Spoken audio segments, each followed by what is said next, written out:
Welcome. In this video, I want to go over our Chapter 6 challenge exercises. I posted these problems in a Word document on Blackboard. Hopefully you've had a chance to take a look at them.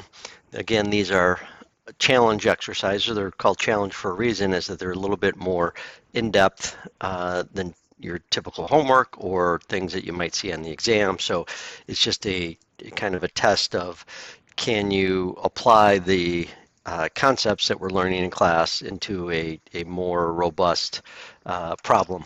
So I think if you're doing well with these problems, you're probably in good shape for the exam.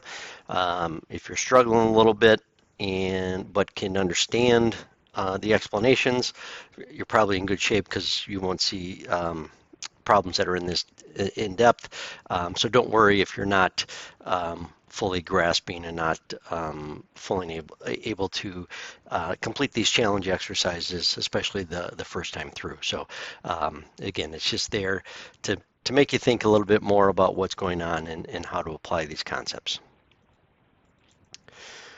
So the first one, Booth Company had sales in 2020 of 1,875,000 on 75,000 units. Variable costs were 1,125,000 and fixed costs totaled $500,000. A new raw material is available that will decrease the variable cost per unit by 20%, or $3 per unit. However, to process the new raw material, fixed operating costs will increase by $125,000. Management feels that 2/3 of the decline in the variable cost per unit should be passed on to customers in the form of a sales price reduction.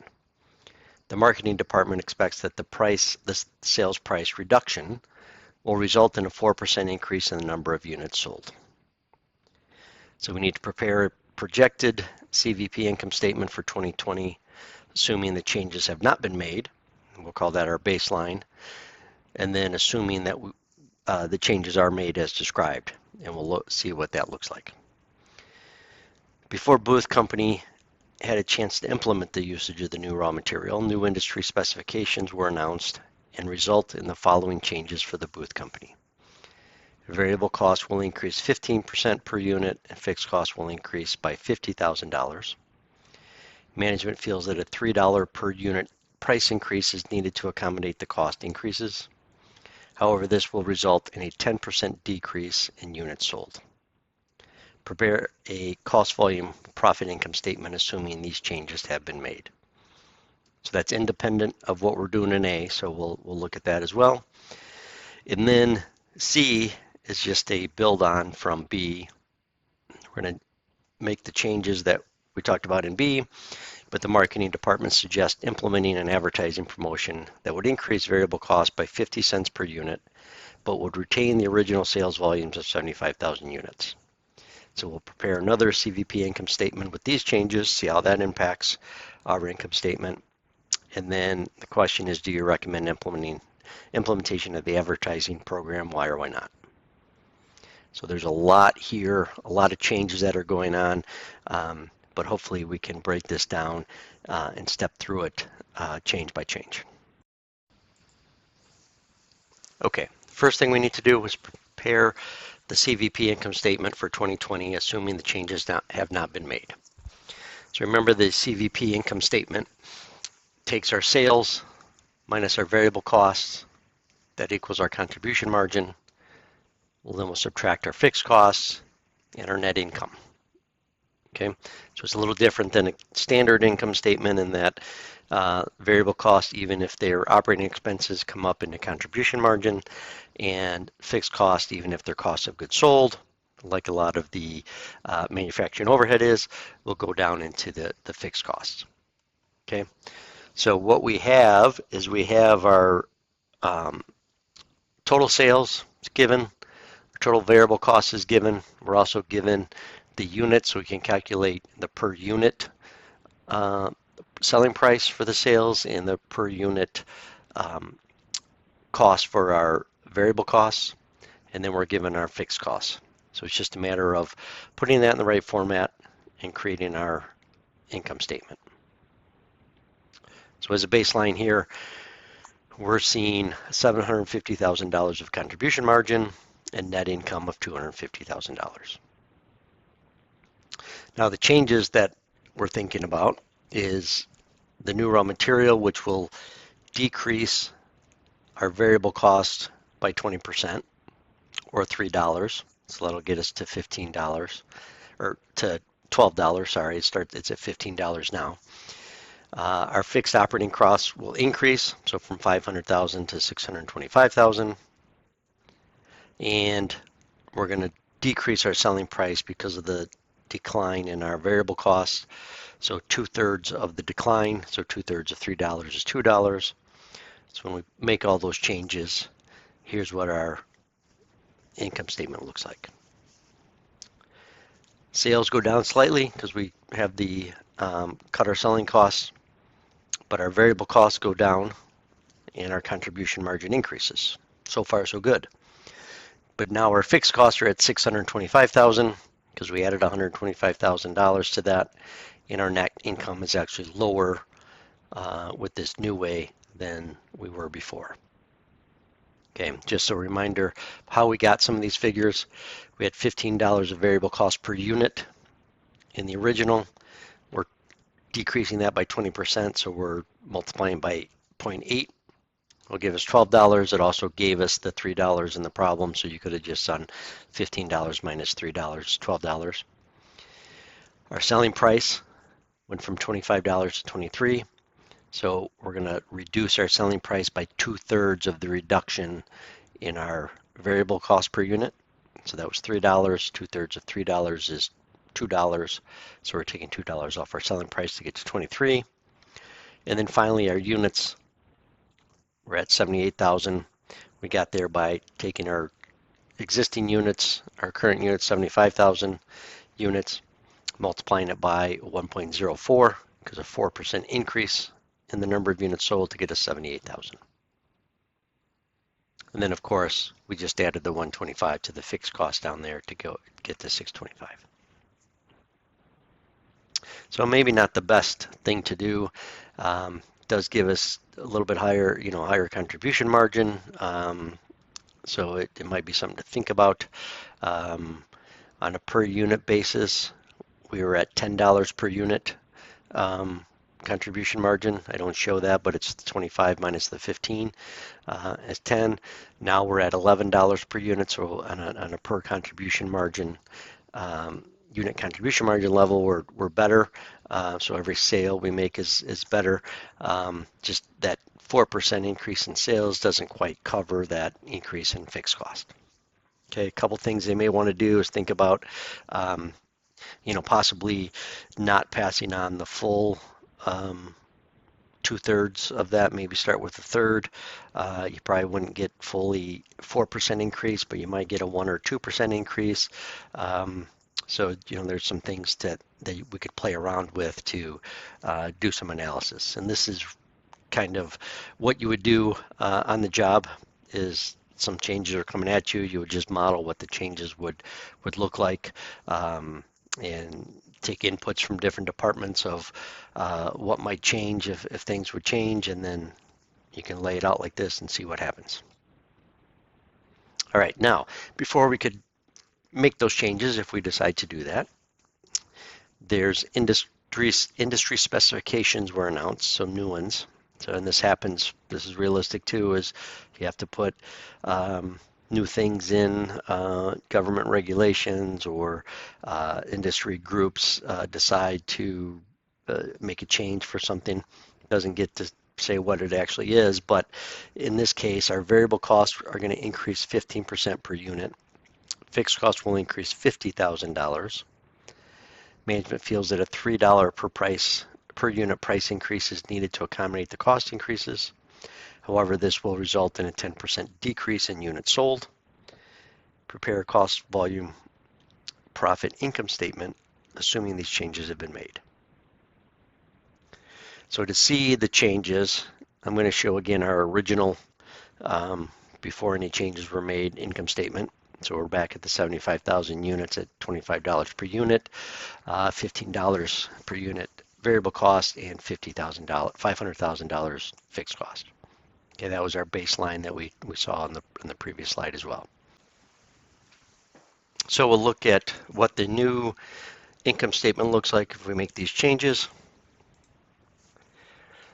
And our sales increased to 1,890,000.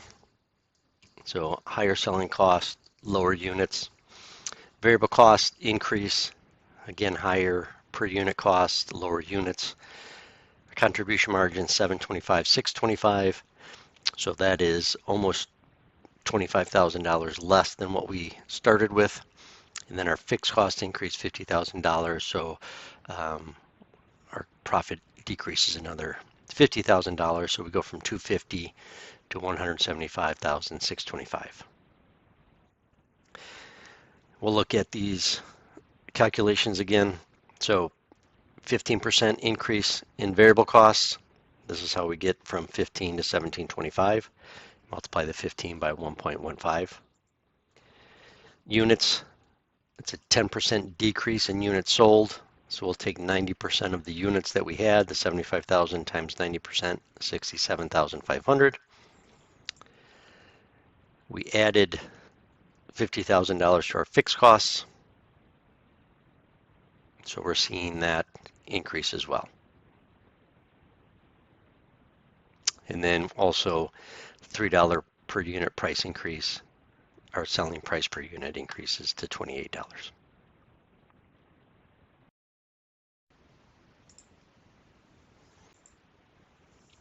Now for C, we're still implementing the changes in Part B that we just went through, but now the marketing department suggests implementing an advertising promotion that would increase variable cost by 50 cents per unit. So that's how they're going to pay for this advertising promotion, but would retain the original sales volumes of $75,000. Prepare the CVP income statement with these changes. Do you recommend implementation of the advertising program? Why or why not? So here's what we just went through. So our 67,500 units at $28 per unit selling price, 67,500 units at $17.25 per unit variable cost, contribution margin of $725, $625, fixed cost of $550,000, and net income of $175,000, $625. Now we make the changes, and our units go to 75,000 units back to our original units. We still maintain the same selling price of $28 per unit. Our variable costs are now at the 75,000 units, but it increases 50 cents to $17.75 per unit.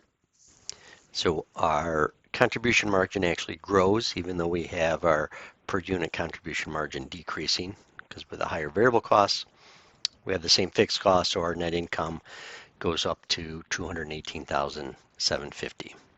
So that advertising campaign, even though it's increasing our unit cost, is providing, what's that, 25 plus 18, 30, almost $40,000, a little over $40,000 in net income.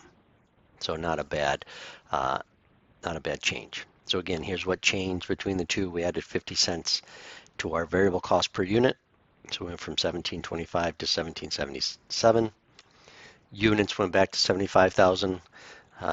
So we increased there. The fixed cost stayed the same, and our net income goes up. So I would recommend, let's do the advertising campaign. Couple things to be careful about as we're doing that. It gives us more net income, a higher contribution margin as well. But the question would be, what do we have to do to maintain that? Is it an ongoing, forever advertising campaign? Will it lose its luster at some point? Can we possibly drop it, but still, maybe a year or two in the future, but still maintain the same sales units? So there's other things to think about as you implement it and as you kind of move forward with it. But from the outset, it would be a recommendation to go ahead and do it. Now we'll go to the second challenge exercise. This is Tasty Time Cafeteria. They operate cafeteria food services in public buildings in the Midwest. Tasty Time is contemplating a major change in its cost structure. Currently, all of the cafeteria lines are staffed with hourly wage employees who hand serve the food to customers.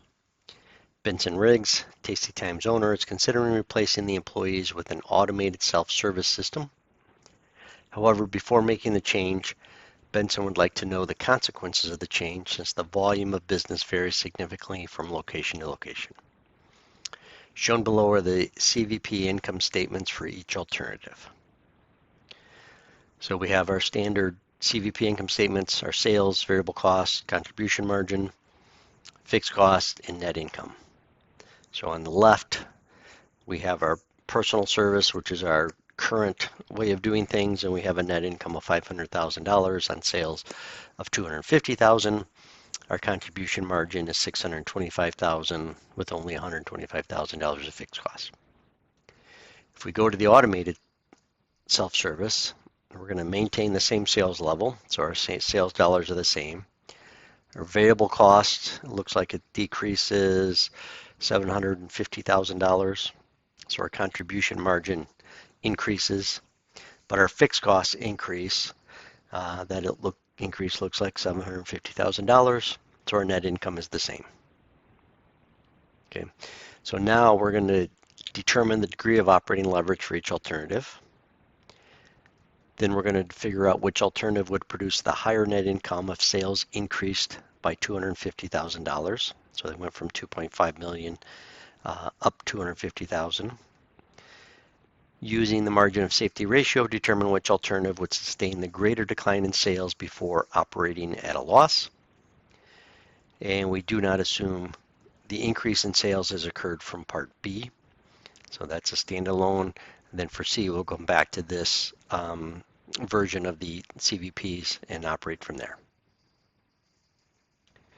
So we're going to determine the degree of operating leverage for each alternative. Operating leverage, remember, is our contribution margin divided by net income. So we have that information, so we can calculate this. So for the personal system, contribution margin is $625,000, net income $500,000. So 1.25 is our operating leverage. For the automated self-service, higher contribution margin because we have the lower variable costs. So 1,375,000 divided by 500,000, so it's 2.75 is our operating leverage. Okay, we're going to use this for the next thing we need to figure out, which alternative would produce higher net income if sales increased by $250,000. So the increase in sales is 10%, $250,000 increase over our base sales of 2.5 million, 10% increase. To figure out what our income will increase with that percentage of sales, we take the operating leverage, so 1.25 for the personal service system that we just calculated times the 10%, which results in 12.5%. So that's the increase in net income with 10% increase in sales. We do the same thing for the automated self-service that has a higher operating leverage, so 2.75. So a 10% increase on that gives us a 27.5% increase in net income. So we're higher net income with a smaller increase in sales with the automated system. Okay, and that makes sense because we have a lower variable cost. If we had units attached to this, we could get a per unit contribution margin, which would be higher under the automated self-service than under the personal service system, so that we would see that, you know, at a higher unit contribution margin, you're going to get a higher flow through of profit because you have lower unit variable costs. So as you increase sales, your contribution margin and then your net income will increase at a faster rate. So to answer the question, the automated self-service gives us a higher net income of sales increase 10%. And finally, we'll look at item C here. Using the margin of safety ratio, determine which alternative could sustain the greater decline in sales before operating at a loss. Okay, so we're going to ignore the analysis we did for B, assume that that didn't happen. We're going to go back to the base here where we have $2.5 million in sales. So the margin of safety ratio, again, is our actual sales minus our break-even sales divided by actual sales. So we have our actual sales. It's the same in both cases. So the only thing that's going to be different is our break-even sales, and we need to calculate that. Our break-even sales, again, is fixed costs divided by our contribution margin. Okay, so our fixed cost divided by our contribution margin. We don't have our contribution margin, but we can calculate it. It's the contribution margin divided by our sales. We could do the same thing for our variable costs. So on the personal service system, 75% of sales is our variable cost, 25% of sales is our contribution margin. So the 25% is our contribution margin percentage. And we can do the same thing on the automated self-service system. And we see that the variable cost is lower percentage of sales, and our contribution margin is a higher percentage of sales. So we have 55% contribution margin percentage on the automated self-service system. So to get break-even sales, we take our fixed costs in each case divided by each alternative's contribution margin percentage. So for the personal service system, it's 125 fixed cost divided by 25%, so break-even sales is 500,000. And our margin of safety ratio is our actual sales minus that break-even sales divided by actual sales. So 2,500,000 minus 500,000 divided by 2,500,000, so 80%. So we can sustain an 80% decrease in sales without operating at a loss. Okay, we'll do the same calculation for the automated self-service. Break-even sales are much higher, 1,590,909. So we take that $875,000 fixed cost divided by 55%. So it takes a lot more sales to break even, because remember, break even is where our contribution margin equals our fixed costs. Okay, with higher fixed costs, we're going to have a higher contribution margin to cover that. And then if we use our break-even sales, we can calculate our margin of safety ratio, which is 36% for the automated self-service. So it's 2,500,000 minus 1,590,909 break-even sales divided by the 2,500,000, and that gets our 36%. Okay, so from a margin of safety ratio, the personal system is more stable because we can sustain a bigger decrease in sales before we operate at a loss. So if we lost 40% of our sales, for example, the automated self-service would be operating at a loss, but our personal service system would still be operating at a profit. Much smaller profit, but it would be operating at a profit.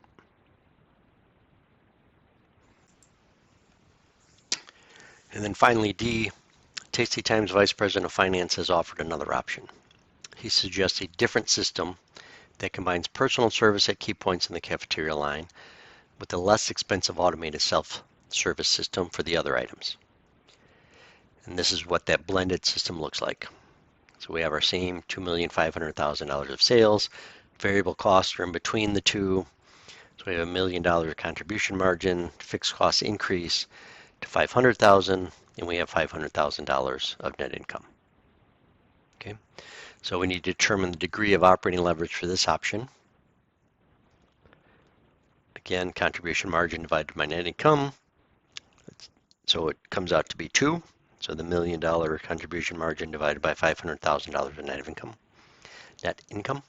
How much would net income increase if sales increase by $250,000? Again, that's a 10% increase, like we looked at from the other options. So 10% increase times our operating leverage, gives a 20% increase in income with a 10% increase in sales. Okay, so that's kind of in between the two options.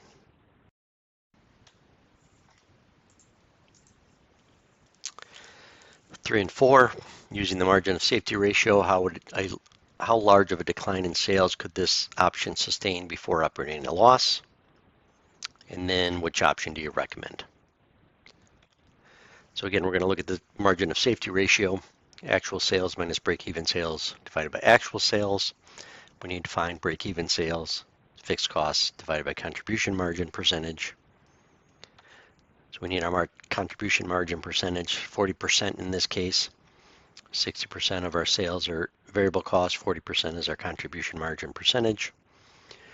So with $500,000 of fixed costs, 40% contribution margin, we have 1.25 million break-even sales. Again, in between the two, which is what we would expect, and a 50% margin of safety ratio. Again, that actual sales, 2.5 million minus our break-even sales of 1,250,000 divided by actual sales of 250 or 2.5 million, 50%.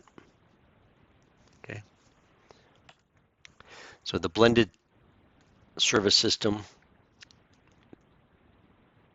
20% income increase in net income with a 10% increase in sales.